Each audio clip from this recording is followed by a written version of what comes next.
मोहम्मद आरिफ आजा क्या है? मैं पाकिस्तान में पैदा हुआ था, मेरे पेरेंट्स इंडिया में पैदा हुए थे, 47 में माइग्रेट कर गए थे। मेरा छोटा सा सवाल है कि आप सब तो खुशनसीब हैं कि आप लोग सनातन में पैदा हुए। मैं मुस्लिम घर में पैदा हुआ, लेकिन स्टडी करके भगवत गीता पढ़ के मैं हिंदू हुआ हूँ, सनातन।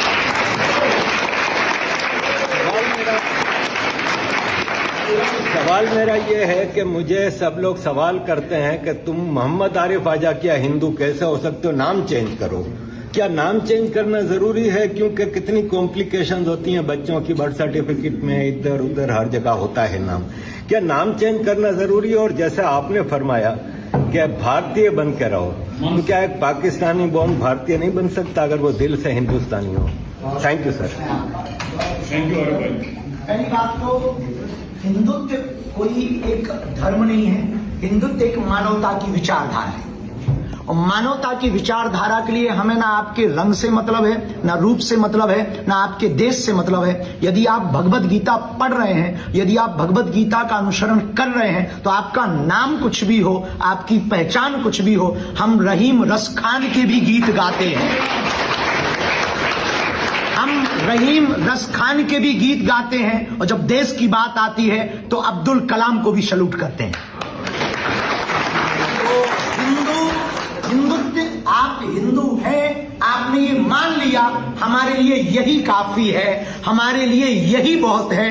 आप नाम बदलो या ना बदलो, दिल में विचार यदि आपके बदल गए तो आप हमारे हो गए। दूसरा आपने क्वेश्चन कहा कि हमारा जन्म भारत में नहीं हुआ तो क्या पाकिस्तानी भारतीय नहीं हो सकता? सच ये है कि पाकिस्तान भी हमारा ही है। सच ये है आरिफ साहब कि पाकिस्तान भी हमारा है। 1947 के पहले आप हमारे थे, एक दीवार लग गई है 47 के बाद की बंटवारे की, पर बंटवारे में देश दो हो गए हैं, दिल तो अभी भी काटेंगे पाकिस्तानियों का, भारतीय निकलेगा। मैंने आपका सुना कि अपने कैंसर हॉस्पिटल खोलना चाहते हैं, एंड वो इससे बड़ी काम और कुछ नहीं हो सकता है दुनिया में, क्योंकि मैं भी खुद कैंसर सर्जन था all India institute Tata memorial में, और मैंने काफी गरीबों को देखा है जो छत्तीसगढ़ रायपुर से आते थे। मैं स्वामी जी एक छोटी रिक्वेस्ट करना चाहता हूँ, सवाल नहीं पूछूंगा, छोटी सी रिक्वेस्ट है। इंडिया में जितनी भी उस एरिया में भी मैं गया हूं जहां आपका ये दाम है, खाजुराहो गया था, उसके इर्द गिर्द भी घूमा था जब हमारा पीएचसी ट्रेनिंग थी, तो उस एरिया में काफी कहना नहीं चाहिए थोड़ी गरीबी भी है। तो आपके जो ये हॉस्पिटल खुल रहा है उसके साथ दो चीजें छोटी करनी है। एक तो हॉस्पिस, जहां पे हम जो एडवांस कैंसर लोगों की देखभाल कर सके, रक्षा कर सके जो एडवांस स्टेज में है, और दूसरा उन लड़कियों के लिए एक नर्सिंग स्कूल खोला जाए, नर्सिंग कॉलेज खोला जाए। इसमें उनकी बहुतों की एक तो जॉब मिल सकता है और आपके कैंसर हॉस्पिटल में काम आ सकते हैं। We can raise them to the international standards, क्योंकि यहाँ पे 95% हॉस्पिटल में नर्सें ही देखभाल करती हैं, डॉक्टर सुबह शाम आते हैं। प्लीज ये वहां पे आप करना ही पड़ेगा आपको। स्वामी जी कोई सवाल नहीं था, सॉरी सवाल नहीं पूछ सका, नेक्स्ट टाइम सवाल पूछूंगा। बिल्कुल, हमको हॉस्पिटल में साथ ही साथ मेडिकल कॉलेज की तैयारी की जा रही है, और हॉस्पिटल के पहले ही हम ओपीडी ओपन कर रहे हैं। कैंसर होने के बाद तो हॉस्पिटल की जरूरत होगी, कैंसर हो ही ना इसके लिए हम गांव-गांव एम्बुलेंस और अवेयरनेस के लिए उनको प्रचार के माध्यम से, टेस्ट के माध्यम से और ओपीडी के माध्यम से हम उनकी सबकी मदद करने के लिए लगभग 20 एम्बुलेंस अपने क्षेत्र में चलाने की तैयारी कर रहे हैं। गुरु जी प्रणाम। आपका मुझे एक बात जो आपने कही है बहुत अच्छी लगी कि हम बटे हुए हैं। आज से 10 साल पहले मैं पार्लियामेंट में एक चीज के लिए गया था, जहां के हमें इस देश में जाति पे बांटा जा रहा है। यहां का कानून में जाति है हिंदू और सिखों में, और वहां उस दिन पार्लियामेंट में सिर्फ 25 लोग थे। तो मैंने ये सवाल पूछा था कि हम 15 लाख हैं और यहां इस कमरे में हम 25 हैं। तो मेरे को बोला था सरदार जी आप चुप करके बैठ जाओ, और वो आज तक मैंने वो झंडा भी उठाया हुआ है। बोरिस जॉनसन को भी लिखा था और अपने ऋषि को भी मैंने खत लिखा था। बोरिस जॉनसन ने तो उस पर एक्शन लिया, लेकिन ऋषि जी ने कोई एक्शन नहीं लिया था। राइट, अभी वो हमें ये चीज उठानी है कि हमें इस चीज से उठना है, जाति को हटाना है और हमारे जो आपने जो बात कही स्टेट को हटाना है। पहले हम भारतीय हैं, बाद में हम जो हैं वो हैं। मैंने भारत 1956 में छोड़ा, 56 में छोड़ा था, राइट। लेकिन आज तक आरिफ भाई को पता है 75वीं सालगिरह इंडिपेंडेंस डे पे हम दोनों तिरंगा लेके खालिस्तान के अगेंस्ट खड़े थे। अभी आपका जो हॉस्पिटल जो बन रहा है उसके लिए जो आप कहोगे, जो सेवा आप चाहोगे, डॉक्टर जी हमारे साथ हैं, जो जितने भाई बहन यहाँ हैं, हम आपके लिए साथ खड़े हैं। आप सिर्फ हुक्म कीजिए। एक चीज और, हमारी एक बहन कनाडा से आपको मिलने के लिए कल को पहुंच रही है यहाँ, राइट। तो अगर मौका मिला तो जी हम जहाँ रुके हैं, हाँ, आप कोई बात बता नहीं। सकते हैं। पहली बात, पूरी दुनिया में ये छोटी मोटी बातें तो बहुत चल रही हैं, छोटी छोटी दीवारें। अभी हमारे भारत का एक बालक स्पेस में गया एस्ट्रोनॉट बन करके, अंतरिक्ष यात्री बन करके। हमारे भारत के शुभांशु शुक्ला, शायद सब लोगों ने न्यूज पर देखा होगा। हमारे भारत के माननीय प्रधानमंत्री जी से जब बालक वो अंतरिक्ष में रहने वाले भारतीय नागरिक ने बात की, अभी चार का ग्रुप गया था और शायद आज ही वो वापस लौटे, आज ही उन्होंने लैंड किया है। तो भारत के लिए बड़ी गर्व की बात थी कि दूसरी बार कोई भारतीय नागरिक स्पेस मिशन पे गया। उन्होंने एक बड़ी बात बोली जो हमारे दिल को छू गई। प्रधानमंत्री जी ने पूछा कि कैसा लग रहा ऊपर से देखने के बाद पृथ्वी। तब उस भारतीय अंतरिक्ष यात्री ने अद्भुत बात कही, बोले ऊपर से देखने के बाद ये लगता है देशों की कोई दीवारें नहीं है, पूरी पृथ्वी एक है। ये बात हमारे दिल को छू गई। इसलिए आज शायद आपने हमारी बात को उस पर गौर नहीं किया, हमने एक बात पे जोर दिया, वन वर्ल्ड वन फैमिली। तो पूरे विश्व में जो बेमनस्ता, कहीं रंग की लड़ाई है, कहीं भेदभाव की लड़ाई है, कहीं छुआछूत की लड़ाई है, तो कहीं ऊंच नीच की लड़ाई है, तो कहीं न्यू पुराने की लड़ाई है कि तुम नए हो हम पुराने।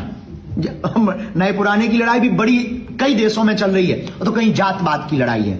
सबसे बड़ी दिक्कत है भारतीयों में कि वो क्षेत्रवाद में बटे हैं, भाषावाद में बटे हैं, वो प्रदेशवाद में बटे हैं। यदि वो राष्ट्रवाद के प्रति सजग हो जाएं तो हम जहां भी रहेंगे तिरंगा लहराता रहेगा, ऐसे ही गुनगुनाता रहेगा और गीत गाता रहेगा, सारे जहां से अच्छा हिंदुस्तान।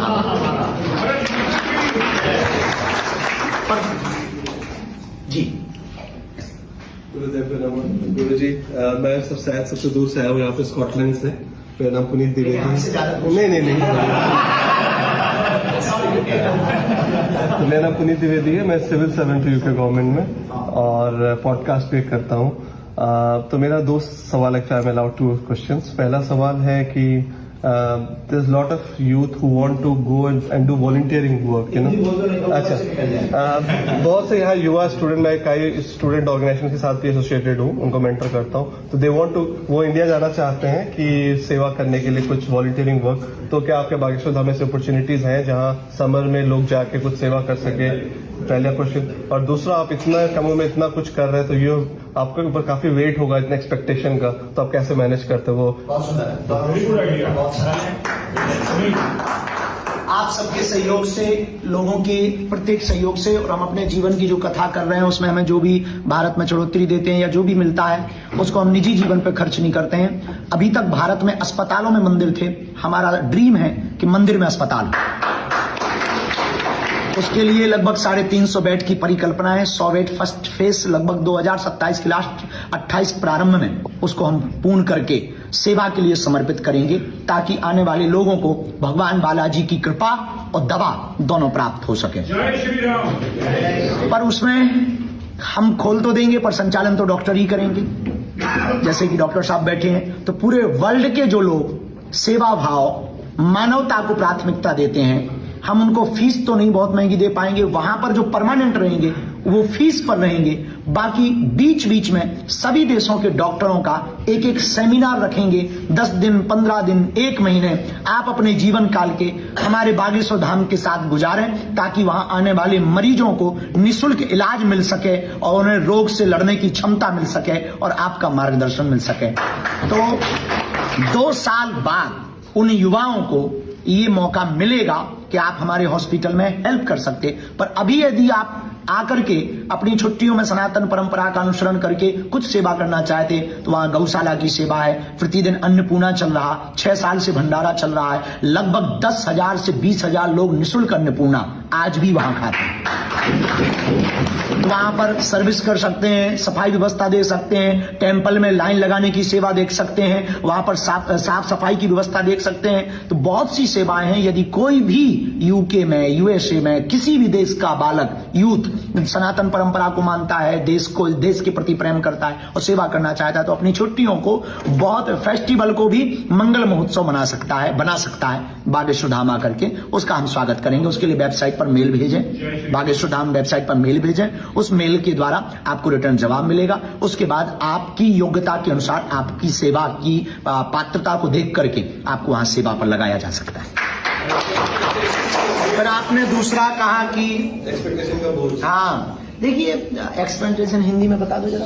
उम्मीदों पे बोझ। हाँ, देखिए सबसे बड़ी बात है, यदि आप बाहर से जिएंगे तो आप लोडेड रहेंगे। पूरी दुनिया में बॉडी डिटॉक्स पर काम हो रहा है, हमने ब्रेन डिटॉक्स पे काम किया है। बॉडी डिटॉक्स से सिर्फ शरीर को हल्का किया जा सकता है, ब्रेन डिटॉक्स से बॉडी और ब्रेन दोनों को हल्का किया जा सकता है। तो meditation is the best.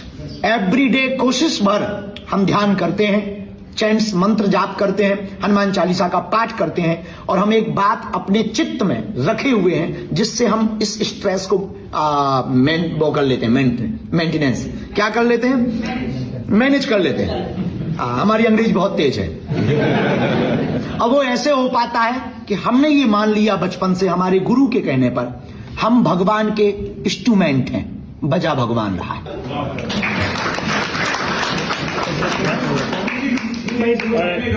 I'm so sorry, we're closing. Do you want to do one more? Yeah.